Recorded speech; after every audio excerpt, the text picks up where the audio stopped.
Hey you guys, welcome back. This month we are doing the Study With Me series, and one of your requested topics to review were the asthma and COPD, asthma going through the GINA guidelines. So, what I'm going to do here, because I don't want this video to be long, I like to try to do things short and sweet so that you are able to easily navigate and retain content to help you with your board success as well as practice. So what I'll do is link my previous COPD video in the description so that you can watch. But I wanted to really focus in on the asthma GINA approach. I teach these differently, but you do know that boards were updated and the GINA guidelines were updated. So just to kind of go through those to kind of give you uh, a better idea and clarification, because I do get a lot of questions on this. Um, and I do need to add, I can add something about GINA in my book or send to you guys who order um, for those purposes. But I want to give you the quick little rundown. And it's really not that difficult. It's just changing your mindset of how we typically think of asthma and COPD and just giving you an idea so you can hone in on those things and easily study, retain, and excel. Okay. But as always, you guys, I like to give a disclaimer for those of you who are usually here and know me or have done any of my used any of my resources or done any of my review courses. Hey, y'all. But for those of you who are new here, welcome, welcome, welcome. I'm Dr. Brittany Weinstock. I am a family nurse practitioner, and I am the founder and CEO of the Nursing Studio. I design these courses and review videos and resources and review books and materials to help nurses and nurse practitioners be successful on boards as well as in practice. Now, as I always tell you guys, there's no absolutes in medicines. We treat on a patient by patient basis. And then I want you to consider when I'm giving you topics that help you to prepare for boards and practice, there are some variances, right? Now we know the overall consensus will be the same, but as tests have to be redesigned and updated, sometimes they will be slightly behind the guidelines, the guidelines that we are currently utilizing in practice. I know this.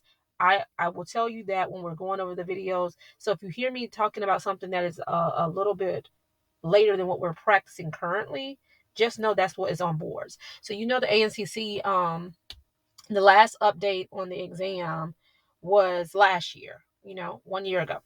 And so they do have the GINA guidelines on here. And so I like to, when you have certain things that you're requesting and telling me that you have difficulty with, I like to take a moment and go over that. And so, we've been celebrating MP Week and going through all the things that y'all have requested in your journey of becoming an MP. And I can't wait to hear your success stories for those of you who are practicing and staying up to date. So with these GINA guidelines, I want to get into a few things, but I always like to give that disclaimer. So let's get into it. All right. All right, so I always tell you guys, well, like it's best to study in assessment, diagnosis, evaluation, and treatment. But I'm going to give you strict foundation because we're following actual guidelines, and when it's guidelines, we go strictly to that, right? So with those guidelines, they like to kind of give you an image of assess, adjust, review when you're thinking of that mindset for your patients, those asthma patients, right? And so you strictly want to confirm the diagnosis of asthma. Now, we've always seen it, asthma as well as COPD in those four stages, asthma having that intermittent, those mild phases, those moderate, those severe phases and stages. And as GINA guidelines have adjusted and changed, it really doesn't like that mild name because it doesn't like the connotation that it is mild because it's not, so they even started to say like to call it an apparently mild phase. But still, I just want you to not so much get stuck in those phases, but be able to kind of identify and group the level of severity of where your patient is progressively. And again, as I state, we treat on a patient by patient basis, but I want you to think of those things. So we want to first confirm their diagnosis, making sure that they have asthma if this is something new. Looking at those signs and symptoms, because again, I tell you, in our assessment, we're looking at the signs and symptoms. How do they present, right? And really paying attention to any comorbidities and risk factors and things for these patients. And this is huge with asthmatics, just simply because with medications, inhalants, and things that we use, there are things that can increase their exacerbation, things that may not go well. They may interact with the drugs that are utilized to treat it. So you really want to know this when you're doing your assessment to get that foundational knowledge. So, like in the past 4 weeks, what are their symptoms? How are they doing? Are they having nighttime awakenings? How many times or per week are they having these symptoms during the day? Is it twice a week, etc.? This is giving you an idea to be able to gauge which phase they're in.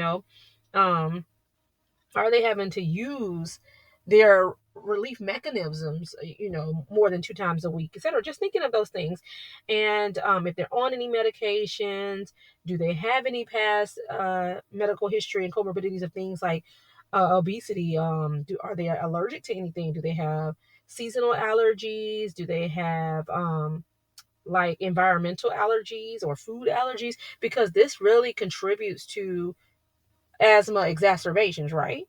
Do they have GERD and reflux? Because I'll interrupt, it can impact exacerbations, as well as, are they smokers, or are they frequently around other smokers? Are they, getting secondhand smoke? The environment they're in, are there common pollutants? You want to gauge all of these things when you're assessing them so that you can get an adequate assessment and foundation for this patient and their potential triggers for exacerbation, potential adjustment in medicines that may need to be made. Like, do they take beta blockers? Things like that. We know all the background things. So I just want you to put that in your mind as you are working along with your patients and assessing them to prepare for further management and treatment. Because really huge, the thing that I see people get stuck on is the actual treatment in the GINA guidelines, right? And so you need to know the full picture. So I just want to give you that foundation and things so that you can make sure that you're obtaining those adequate history and knowledge and um, background details that we need as we treat and consider their phase stage that they're in as the asthmatic, right?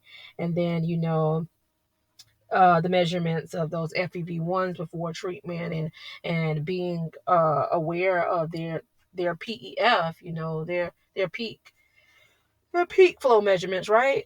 That expiratory flow. Just keeping on top of all of those things. And I know I'm saying a lot, but I'm trying not to make it long and giving you the nitty gritty and letting you think of those topics and things as you are preparing and looking at the full picture. Because when you think of practice questions, when you think of questions that we utilize for boards, I want you to be able to start thinking through this. So when you see those in scenarios, it's like you're starting to form your mind on how we move. So that's assessed. Now adjust. So do you need to adjust the treatment based off of like those risk factors that we talked about, um, and different triggers and things that we just talked about? And is there any adjustments that need to be made, as in stepping up and stepping down? Because as you know, with asthma, we always talked about the stepwise approach. We're still on that staircase stepwise approach. We're just going by the GINA guidelines on how we step and what medications we're stepping up and down with, right? So that goes along with the adjustments. And then review. You want to review how they are responding to the treatment and adjustments, right? So do they have any symptoms? Are they having any exacerbations to these things? Any side effects? Any changes in their lung functioning? Etc. And so I like to kind of give these sidebar things too, because when you're reviewing your patients, you review them every 3 to 4 months, right? To kind of see how their total response is to the treatment that you have initiated for them now, or the treatment that they're on, I should say. Because you want to have your patient to follow up in about 1 to 3 months when you initially prescribe it. And then you can kind of see them anywhere from every 3 months to annually based on how well they are doing. But with that initial, a follow up anywhere from 1 to 3 months is what is deemed necessary. And then you want to review them back in about 3 to 4 months just to kind of see how they are doing with a full benefit. And then when we speak on adjustments as far as stepping up and stepping down, then you want to kind of you do that when you are going through that 1 to 3 month period that I'm talking about. That's that time frame that you can figure out whether your adjustments are. And also in 1 week you want to see their exacerbations. So I know, again, I'm saying a lot, but just throwing out these tidbits for you as you think through this. Okay. All right. So let's get into what it really is with the GINA guidelines, right? And I want you to look at this, for our adults and our young adolescents, for their management and treatment, that again, they're really trying to navigate away from that mild name. So I will speak of it in those steps. So there's like a step 1 and 2 phase, there's a step 3, a step 4, a step 5, right? And the way this thing changed, because we were big on our SABAs, our LABA, our inhaled corticosteroids, and bumping those up.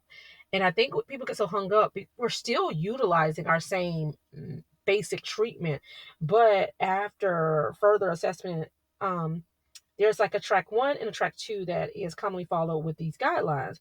And with the track 1, and that is your preferred treatment that they think you should follow with all asthmatics unless deemed otherwise for the need of that track 2. But with track 1, it's a combination basically. So it's your maintenance as well as your relief, right? And that's what we've been doing. But we were utilizing like our SABAs and then our treatment as warranted, right?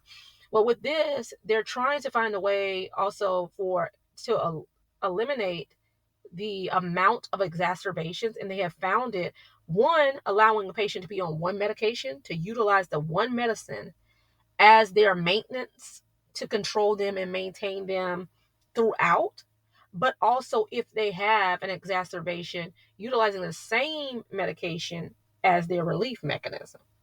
Now, again, that's what we were doing, but we weren't utilizing the same medicine, right? We were always saying like our SABAs, our rescue inhalers, or what we utilize PRN across the board, right? And with this, now it's those inhaled corticosteroids, so our ICSs, right? So with that, they want you to go with that medication as your maintenance and your relief. You may see it as the controlled and relief too. Controlled maintenance is the same thing that they will talk to you about it as, or listed as, because it's the one that they will take daily, right? To keep it maintained, keep it under control is the plan. But you also have the low dose inhaled corticosteroid as a relief too, okay? So you will have that one as needed. So like in those initial stages of that step 1 and 2, you will have that low dose ICS as needed, okay? Got it? So we start there. Step 1 and 2, we just have you on this, right? We have you with a low dose as needed. If we're bumping up to step 3, you're having, continued exacerbations, we're going to put you on a low dose maintenance ICS. So the dosing is what's different. And so with that low dose, you're going to continue on a maintenance regimen of it, not just on a relief inhalant, right? And so you will still be able to utilize the reliever as needed, just as we would have in the past as a rescue inhaler. But we're using this one because also it aids these patients because they're only having to manage one medication, And then step 4, if you're stepping up, that bumps up. And then you bump up to a medium dose maintenance of ICS, right? And then step 5, we can add in those long-acting agents along with it, with that inhaled corticosteroid. So we can put in a long-acting plus a medium dose, or we can do a high dose ICS if we're not having any relief, okay? So again, it's very much close to the same as what we've always done, but it's just considering one medication type as much as possible. So again, I'm going to start from the top. We will do in steps 1 and 2 a low dose ICS as needed. If it's more exacerbations, you bump it up to step 3, you will continue the low dose ICS as a maintenance med. So it will be daily for this. And then you would have a low dose formula on a relief dose that you will take PRN, okay? So that'll be like your rescue. Step 4, still having issues, medium dose is what will increase that ICS up to. And again, then step 5, You can add in a long-acting agent, or we can just do a high-dose ICS, okay? And throughout, you keep that low-dose ICS relief dose as needed across the board, So it's just really just changing your mindset to see it as one type of medication just utilized in two perspective in two different dosing cycles. And instead of using various medications, right? So that's track one. That's the one that they swear by. That's the preferred. That's the one that is had the best results, I should say, with least exacerbations when tested. And that's what in comparison to including those SABAs, those are the ones that have been referred to as the preferred source. And then our track two is basically what we know. But this is that one, and they really don't want you to have to go there, but it is an option. It's still that step 1, 2, 3, 4, and 5, as we commonly know, but it's where you will have that alternate relief medication being your SABA as needed. Okay, your short acting as needed, and then doing your low dose inhaled corticosteroid, then stepping up to your low dose inhaled corticosteroid plus a LABA, then your medium dose inhaled corticosteroid plus a LABA, and keeping that up. So that background of what we've always known, that is considered track two.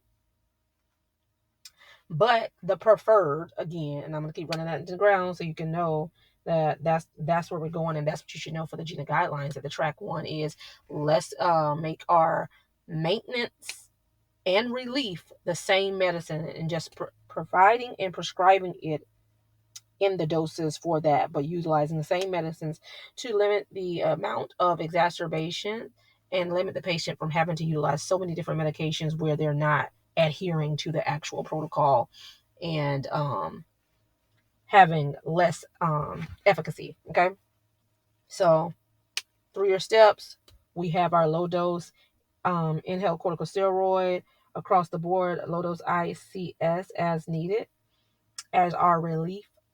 And then as we bump up, we go to our low dose first as our medium, our low dose as our maintenance, then bump up to our medium dose as our maintenance. And then we can add in a long acting agent with that medium dose, or we can bump up to a high dose. Okay. So that's the short and sweet and nitty gritty to it. I hope that helps. If you need me to go a little bit more or any other additional explanation, if it's still confusing, let me know. Put it in the comments. I'm happy to break it down some more. But this is my way of trying to give it to you short and sweet, and hopefully that helps you with it. Again, I will put that COPD link in the description, and I hope that you found that helpful.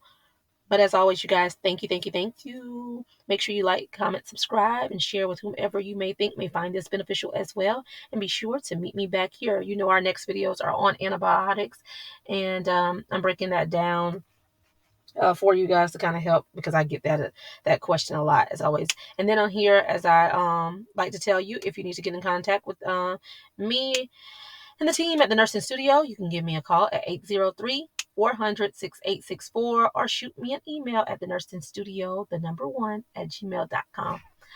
Bye, y'all.